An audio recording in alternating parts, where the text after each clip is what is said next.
Sexual and reproductive health and rights are essential human rights, especially for the development of the girl child in Africa.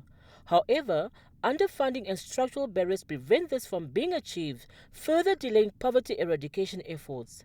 As the discussion was part of a wider campaign in improving adolescent empowerment in Africa, the First Lady proposes that funding for sexual and reproductive health be included in national health budgets. But there has to be an enabling legal environment. The starting point is really a policy response. So the first and obvious step is really where in our legislation and legal frameworks are there barriers to financing and to adolescent youth, particularly women. What I'm hearing from Chad, what I'm hearing from Mali, what I'm hearing from Sierra Leone, what I'm hearing from Malawi is that a lot of these legal obstacles have already been removed. Another setback, particularly for Africa, is the harmful customs and cultural norms.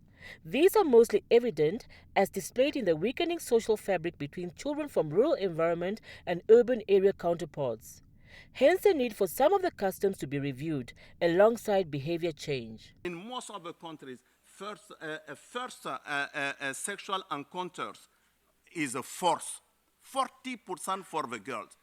40%. I'm not just saying 4%, 40%. How you can really stop a transmission? And most of them, they don't know their status.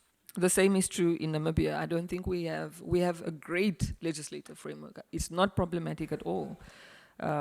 We have a Rape Act, for instance, which criminalizes sexual contact with a child under the age of 16. But men over the age of 16, grown men, are not ashamed in any way to impregnate girls of under 16.